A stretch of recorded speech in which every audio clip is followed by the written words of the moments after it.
Assalamualaikum dan salam Sarawakku sayang. Bersama saya Hafizah Munirah Mahrab. Tumpuan berita. Kerajaan Sarawak telah memutuskan untuk membina sebuah lagi pusat konvensyen di Kuching dan seterusnya di Miri dalam usaha merancangkan penganjuran aktiviti secara besar-besaran. Premier Sarawak Datuk Patinggi Tan Sri Dr. Abang Abdul Mazhari Tun Datuk Abang Openg berkata, selain mengadakan konvensyen, ia juga akan digunakan untuk pameran berkaitan hidrogen yang mana pusat di Kuching itu dijangka siap menjelang tahun 2024. We have to build a lot of meeting places. Tonight, I want to share with you that we have decided to extend our convention center, another building. That will allow not only convention but also for exhibition, a right place for exhibition in Kuching. We hope it will be completed by the year 2024 because we are going to have a major convention here on hydrogen. Beliau berkata demikian semasa berucap di Majlis Makan Malam Persatuan Hotel Malaysia MAH di sebuah hotel terkemuka di Kuching pada Isnin.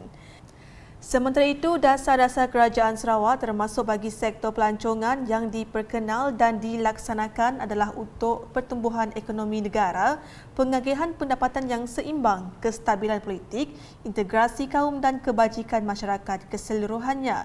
Datuk Patinggi Tan Sri Abang Zahari memberitahu rakyat harus memahami matlamat dan strategi pelaksanaan sebarang dasar termasuk apa yang dihasratkan oleh kerajaan dalam memangkin pembangunan negara.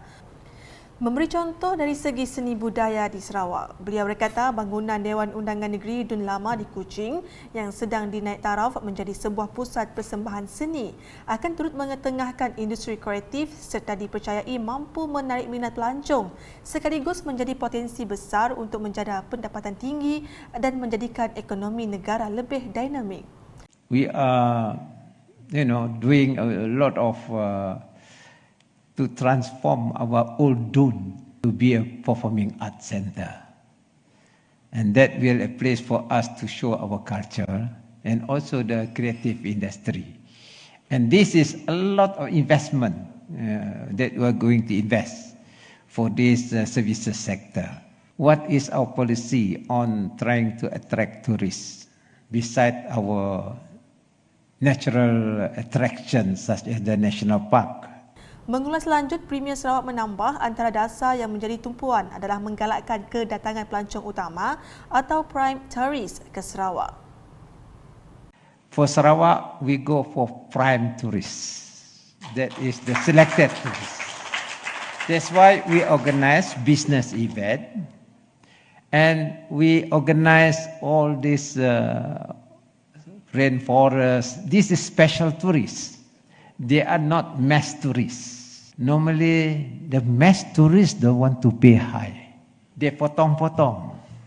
But the prime tourists, they don't care. Even you charge 500, they will pay 500 because you got the prime product. Berita seterusnya, Menteri Utiliti dan Telekomunikasi Sarawak Datuk Julaihi Narawi mengetuai rombongan kementeriannya mengadakan lawatan kerja ke Ibu Pejabat Miasat Teleport and Broadcast Center di Cyberjaya pada Isnin. Lawatan kerja dan kunjungan hormat kepada pengurusan tertinggi Miasat adalah untuk mewujudkan jalinan komunikasi bagi tujuan urusan rasmi pada masa depan. Kunjungan itu juga diadakan bagi mengetahui dengan lebih lanjut berkenaan dengan Miasat dan fungsinya secara terperinci dan mengetahui lebih mendalam berkenaan dengan infrastruktur sistem satelit di Malaysia. Hasil lawatan mendapati penggunaan teknologi satelit Very Small Aperture Terminal VSAT sesuai digunakan untuk kawasan pedalaman terutamanya kawasan terpencil dan sukar diakses. Miasat 3D yang baharu dilancarkan pada 22 Jun 2022 dan telah beroperasi sejak Julai 2022 di mana ia meningkatkan kelajuan jalur lebar pada kadar 30 Gbps melalui VSAT yang menggunakan kabin satellite feature. Selain itu, pengurusan tertinggi MESA dan kementerian berkongsi serta bertukar pendapat mengenai kemudahan satelit yang boleh diguna pakai dan diadaptasi dengan geografi Sarawak dengan mengutamakan keperluan penggunaan internet oleh penduduk di kawasan pedalaman. Di Mukah pula, Menteri Pembangunan Wanita, Kanak-kanak dan Kesejahteraan Komuniti Sarawak Datuk Seri Fatimah Abdullah telah merasmikan Majlis Sambutan Hari Guru Peringkat Daerah Dalat tahun 2022 di Kingwood Resort Mukah pada Sabtu. Dalam program itu, Kementerian Pendidikan telah melancarkan konsep Sekolahku Sejahtera yang merupakan pendekatan holistik untuk membentuk murid bijak mengharungi cabaran global dalam era penuh mencabar hari ini. Dalam majlis sama turut disampaikan cek projek kecil luar bandar MRP Ahli Dewan Undangan Negeri Adun Dalat Fasa 3 tahun 2022 yang memperuntukkan sebanyak RM123,000 untuk aktiviti pendidikan daerah Dalat, Majlis Guru Besar Daerah Dalat, projek naik taraf kemudahan sekolah SK St. Kelvin Kampung Sungai Kut Muara Dalat, membina laluan berbumbung di SK Sungai Ud Dalat dan untuk aktiviti PIBG SK Bawah Ulu Dalat. Pada sebelah malam pula, Datuk Seri Fatimah menghadiri Majlis Penutupan Randau Solidariti Komuniti RSK Daerah Dalat di Dewan Pemancar Albert Kito Abau. Antara objektif penganjuran program RSK ini adalah untuk memupuk perpaduan di kalangan komuniti di Sarawak bagi memantapkan keharmonian sosial. Ia juga bertujuan menjalinkan kerjasama dan kolaborasi antara komuniti dalam menangani cabaran isu sosial yang dihadapi agar keselamatan awam terus dipelihara serta memantapkan budaya kepedulian dalam masyarakat agar integrasi dan kesejahteraan sosial terus terjalin. Selain itu, turut disampaikan cek MRP Adun Dalat Fasa 3 tahun 2022 berjumlah RM742,500. Laporan selanjutnya, Forum Anti Rasuah di bawah Seksyen 17A merupakan satu langkah pencegahan rasuah bagi syarikat-syarikat komersial dan korporat. Timbalan Menteri di Jabatan Premier Sarawak Integriti dan Ombudsman, Datuk Mursyid Diraja Dr. Juanda Jaya berkata, tujuan utama pelaksanaan Akta Suruhanjaya Pencegahan Rasuah Malaysia SPRM itu adalah untuk membangunkan sektor ekonomi yang bebas rasuah. Tiga tujuan utama peruntukan ini ialah yang pertama, mewujudkan ekosistem perniagaan yang bebas rasuah. Kita bukan hanya anti rasuah, kita mesti bebas rasuah. Yang kedua, menggalakkan sektor swasta untuk mengambil langkah yang mencukupi. Words adequate diterjemah kepada bersesuaian memang tidak sesuai. Ya. Tapi pada saya words itu lebih kepada tindakan yang mencukupi bagi mencegah rasuah dalam organisasi masing-masing. Dan yang ketiga, ya, memupuk amalan tadbir urus yang baik dan pematuhan terhadap undang-undang. Beliau berkata demikian dalam forum tersebut pada Isnin. Beliau menambah mana-mana syarikat komersial yang disabitkan kesalahan merasuah boleh dikenakan hukuman dengan penalti atau denda RM1 juta yang mana lebih tinggi dan 20 tahun maksimum penjara. Beralih ke perkembangan mengenai sukan petong di mana ia merupakan sukan komuniti yang dapat mengeratkan hubungan silaturahim di antara penjawat awam dan masyarakat setempat serta dapat menjulang nama Sarawak di peringkat kebangsaan. Justru Kerajaan Sarawak melalui Majlis Kebajikan dan Sukan anggota-anggota Kerajaan Maksak Sarawak sentiasa menyokong mana-mana pertandingan dan kejohanan sukan yang diadakan dalam mencapai objektif tersebut terutama dalam kalangan penjawat awam.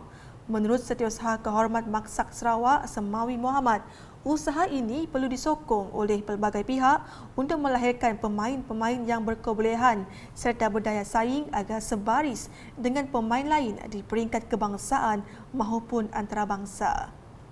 Saya percaya bagi pemain-pemain yang telah terpilih untuk mewakili negeri ke peringkat kebangsaan pada bulan November 2022 ini kelak di Negeri Sembilan akan dapat berlatih dengan lebih tekun dan meningkatkan usaha tuan-tuan bagi mengharumkan nama negeri Sarawak. Justru itu, debutlah Pulau Semini, dan saya berharap peserta-peserta pertandingan petong pada kali ini dapat meningkatkan kualiti sukan petong agar lebih kompetitif dalam usaha kita menaikkan tahap permainan di kalangan kita supaya kita lebih berdaya saing sehingga mampu mengalahkan mana-mana pasukan lain nanti. Gunalah kesempatan yang ada untuk mengukur kepayaan diri masing-masing dan tingkatkan tahap permainan tuan-tuan bersama jurulatih yang telah diatur oleh pihak kementerian. Beliau berkata demikian ketika berucap mewakili Setiausaha Kerajaan Sarawak Datuk Seri Muhammad Abu Bakar Marzuki dalam majlis penutupan pertandingan Maksak Sarawak Games 2022 Petong antara kelab gabungan Sarawak yang bertempat di Stadium Petong Sarawak Santubong pada Isnin. Difahamkan penyertaan pada kali ini amat menggalakkan di mana hampir 100 peserta telah mengambil bahagian dalam kalangan penjawat-penjawat awam dari pelbagai jabatan dan agensi kerajaan negeri serta kerajaan persekutuan dari seluruh Sarawak. Dalam pada itu, johan bagi pertandingan pentong lelaki Maksak disandang oleh Rizwan Daud, naib johan pula dirangkul oleh Muhammad Akmal Rizal Mustafa, manakala tempat ketiga dimenangi oleh Irwan Junidi yang mana-mana ketiga-tiga mereka ialah daripada Jabatan Tanah dan Survey. Manakala johan kategori perempuan pula dimenangi oleh Ashwati Sulaiman dari Jabatan Pendidikan Negeri Sarawak. Naib juara dirangkul oleh Fatimah Saleh dari Pendidikan Negeri Sarawak serta tempat ketiga disadang oleh Artilah Sulaiman dari Perbadanan Sukan Sarawak. Selanjutnya, sejak aplikasi SP Global yang dulu dikenali sebagai Sarawak Pay diperkenalkan dari tahun 2017 oleh Kerajaan Sarawak, aplikasi tersebut semakin mendapat sambutan dalam kalangan rakyat negeri ini. Untuk rekod, Sarawak juga merupakan negeri pertama yang mempunyai e-wallet tersendiri dan digunakan secara meluas di kalangan masyarakat umum. Pada masa sekarang, SP Global mempunyai fungsi pembayaran digital secara mudah dan selamat untuk pembayaran bil, yuran, parking dan juga pembelian di perniagaan yang mengambil bahagian. Dalam pada itu, wartawan Unit Komunikasi Awam Sarawak UKAS membuat tinjauan umum di Plaza Merdeka pada Isnin mengenai penggunaan SP Global. Kebelakangan ni, customer lebih prefer bayar guna cashless, which is pakai Sarawak Pay, QR Pay ataupun pakai kad. Memang semakin ramai yang lebih prefer pakai Sarawak Pay sebab dia lebih mudah. Lebih cepat lah. Ya, lebih cepat. Untuk menjimatkan masa and then mengurangkan risiko daripada kena curi lah. Rasanya cashless. Kan kini masih ada COVID, so kita mengurangkan untuk pergi agak ke bank lah. Sementara itu, arus pembangunan yang kian berlaku sememangnya membawa bersama pelbagai faedah untuk manfaat ramai. Namun ia turut memberi kesan kepada perkhidmatan seperti perahu tambang yang telah menjadi kaedah pengangkutan bagi masyarakat sejak bertahun dahulu untuk berulang-alik dari tebingan sungai ke penempatan masing-masing. Justru wartawan UKAS telah menemu bual beberapa orang awam yang berada di sekitar Kuching Waterfront bagi mendapatkan pandangan mereka tentang penggunaan perahu tambang pada masa ini. Menurut Rosman Abu Talib, perkhidmatan perahu tambang masih menjadi tarikan untuk orang ramai terutamanya pelancong-pelancong yang tertarik dengan keunikannya. Perahu tambang di situ, di Kuching tu, pertama sekali Kampung Boyan. Pemboyan yang masih dalam tarikan dari segi pelancong, bukan kata orang luar negara lah, semenanjung Malaysia pun sama juga suka naik dalam port tambang sebabnya turun menurun traditional port. Dari segi keunikan port tambang tu adalah contoh port tambang Melayu yang ada mereka bentuknya tersendiri lah. Macam kami orang tu traditional boat. Contoh Iban boat, Iban longboat lah. Iban longboat, orang Ulu boat, kayak Malay, sampan Malay. Ada 3 jenis. Tapi pembuatan dari segi bezanya, yang pun bau Iban boat lain bentuk, orang Ulu lain bentuk, sampan nang traditional. Manakala pengusaha perahu tambang RB Junmut memberitahu tambang perkhidmatan pada masa kini telah meningkat berikutan dengan peningkatan kos sara hidup. Ya, kalau kita nak pergi ke Boyan, ke Mira ya, mun dari situ RM3 seorang. Sekarang Ini tuk RM3 lah. Kalau nya ramai, lebih pada 10 orang kita boleh beri diskaun lah. Mun yang kurang pada ya. Kalau satu orang RM3, RM4 punya. oh RM3, RM4 saja. Sekian edisi Tengah Hari bersama saya Fizah Munirah. Berita lebih lanjut boleh didapati di semua platform media sosial Lukas termasuk portal lukas.sarawak.gov.my dan Ukas Channel di YouTube. #menyebar fakta. Salam Lukas.